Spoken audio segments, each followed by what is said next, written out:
దేవునికి స్తోత్రం.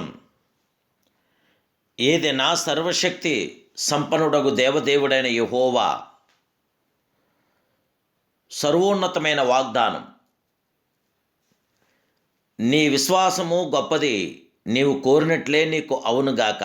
మత్తయి గ్రంథం 15 అధ్యాయం 28 వచనం. ప్రియా సర్వశక్తి సంపన్నుడు, సర్వాధికారి, సర్వోన్నతుడైన దేవదేవుని బిడ్డలారా, ప్రభు అయిన యేసుక్రీస్తు మహిమ కలిగిన నామలో మీ అందరికీ నా హృదయపూర్వకమైన శుభాలు ఈ ఉదయకాల సమయంలో తెలియపరుస్తున్నాను. సర్వప్రియ జగత్రక్షుడైన దేవుని బిడ్డలారా, బాగున్నారు కదూ? ఆ దేవదేవుని యొక్క శాశ్వతమైన కృప మీతో, మీ కుటుంబంతో, మీ ప్రతి అవసరాలు ఉండి గొప్ప కార్యం మీ పట్ల జరిగించాలని ప్రభు పాదసంలో మీ కొరకు ప్రార్థిస్తున్నాను. దేవాదేవుడైన యేసుక్రీస్తు ప్రభు వారి యొక్క నామాన్ని మహింపరుస్తూ, ఘనపరుస్తూ, ఆయన ఆరాధిస్తూ, ఆయనందు విశ్వాసంతో ముందుకు సాగండి. మీ విశ్వాసాన్ని బట్టి దేవదేవుడు తన ఆశ్చర్యకరమైన, అద్భుతమైన, మేలైన, ఘనమైన ప్రతి కార్యం మీ పట్ల జరిగించగల జగత్రక్షకుడు ఆయన. అమ్మా, నీ విశ్వాసం గొప్పది, నీవు కోరినట్లే నీకు అవునుగాక అని ఆమెతో చెప్పినప్పుడు ఆ గడిలోనే ఆమె కుమార్తె స్వస్థత నొందింది. దేవదేవుని బిడ్డలారా, మన ప్రియ ప్రభు అయిన దేవదేవుడు మనలోని విశ్వాసాన్ని చూసి మనకు అద్భుతమైన, ఆశ్చర్యకర, మేలైన, ఘనమైన కార్యం జరిగించగల జగత్రక్షకుడు ఆయన. విశ్వాసము ఒక బలమైన దైవిక శక్తి. విశ్వాసమునున్నది నిరీక్షించబడి వాటి యొక్క నిజ స్వరూపము. అదృశ్యమై ఉన్నట్టుకు రుజువై ఉన్నదని దేవుడి వాక్యం మనకు తెలియపరుస్తుంది. ఆత్మవరములు 9, అందులో విశ్వాసం కూడా ఒకటి. విశ్వాసంను దేవుడు మనలో ప్రతి వారికి పంచి ఇచ్చాడు. మనము ఆయనందు విశ్వాసం ఉంచినప్పుడు సాహస కార్యములు చేయగలుగుతాం. దైవజనులందరూ ఆయనందు ఉంచిన విశ్వాసం బట్టి ప్రభు కొరకు మహత్తకరమైన కార్యములు చేశారు. అపోస్తులుడైన పేతురు అయినా సరే, పౌలైనా సరే విశ్వాసం బట్టి ప్రజలకు దైవిక స్వస్థతను అందించారు. వారిని రక్షణలోనికి నడిపించారు.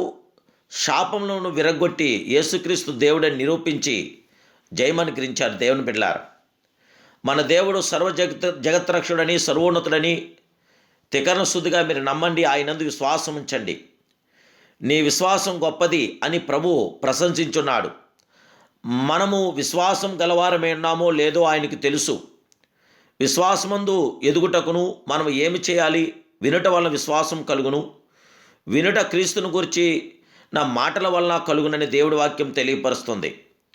జయముగల దేవుని బిడ్డ, ఎంతగా దేవుని వాక్యంను ధ్యానించి చదువుచున్నావో అంతగా నీలో విశ్వాసం విస్తరిస్తుంది. దేవుని బిడ్డలారా, సావాసమందు నిల్చున్నప్పుడును, బలమైన సాక్ష్యం వినినప్పుడును నీ విశ్వాసం అధికమవుతుంది. అవును, నీ విశ్వాసమే లోకమును జయించిన జయం. నాయందు విశ్వాసముంచువాడు చనిపోయినను బ్రతుకును, బ్రతికి నాయందు విశ్వాసముంచి ప్రతివాడు ఎన్నడూ చనిపోడు. ఈ మాటలు నమ్ముచున్నావా అని ఆమెను అడిగాడు. అవును దేవదేవుని బిడ్డలారా, దేవునందు విశ్వాసముంచి దేవుడి మీద మనం ఆధారపడి, దేవుడు తప్పకుండా మన జీవితంలో ఆశ్చర్యకరం, మేలైన, ఘనమైన కార్యం చేయగల దేవుడని ఆయన నమ్మి ఆయనలో ఆయనతో కొనసాగుతున్నప్పుడు, ఆయన వైపే మనం తేరు చూస్తూ ఉన్నప్పుడు, ఆ మహాప్రియ జగత్రక్షుడు, ఆ సర్వోన్నతుడు, సర్వాధికారి అయిన దేవుడు తన ఉన్నతమైన, మేలైన, ఘనమైన, సుందరమైన ప్రతి కార్యం మీ జీవితంలో జరిగించి మనల్ని గొప్ప సాక్షులుగా నిలబెట్టగల గొప్ప దేవుడే. దేవదేవుడు తన కార్యాలు, అద్భుతమైన కార్యాలు, మహోపకరమైన కార్యాలన్నీ తన బిడ్డలను మన పట్ల జరిగించగల గొప్ప దేవుడు ఆయన. జయముగల దేవదేవుని బిడ్డలారా, ఆయనందు నిరీక్షణ కలిగి, విశ్వాసం కలిగి, గురి కలిగి ప్రభుతో మీరు కొనసాగండి. పరిశుద్ధాత్మ దేవదేవుని యొక్క శాశ్వతమైన కృప నిరంతరము మీతో ఉండుగాక. ఆయన గొప్ప కార్యం మీ పట్ల జరిగించునుగాక. ఆయన శాంతి, సమాధానం, నెమ్మది, ఆదరణ మీకు దయచేసి ఆయన కృపలో వర్ధిల్ల చేయనుగాక. ప్రార్థన. మహాపరిశుద్ధుడైన మా ప్రియ పరమ తండ్రి, సత్యస్వరూపుడైన దేవ, సర్వాధికారమైన పరమ తండ్రి, ఉదయకాల సమయంలో మీరు ఇచ్చిన యొక్క శుభవాగ్దాన్ని బట్టి మీకు స్తోత్రాలు. నీ బిడ్డలను మమ్మల్ని మీరు జ్ఞాపం చేసుకోండి. ప్రసన్న అయిన ప్రతి మీ ఆత్మకార్యం మీ బిడ్డలను మా పట్ల జరిగించి, ఇదిగో బిడ్డలు మీరు జ్ఞాపం చేసుకోండి. మీ సన్నిధాన బిడ్డలు దయచేసి జయ బిడ్డలకు అనుగ్రహించి, పరిశుద్ధాత్మ గొప్ప మీ తాకిడి బిడ్డలు దయచేసి శోధనుడి కీడు బిడ్డలు తప్పించండి. అందరినంతరం నీలో విశ్వాసంతో బలపరచండి. విశ్వాస వీరులుగా, యోధులుగా చేసి ప్రసన్నమైన ప్రతి మీ కార్యం బిడ్డల పట్ల జరిగించమని నా ప్రభును, నా రక్షకుడు, పరిశుద్ధుడైన యేసుక్రీస్తు సర్వోన్నత నామములో ఈ ప్రార్థన మీకు సమర్పిస్తున్నాను పరమ తండ్రి. Amen, amen, amen. May God bless you.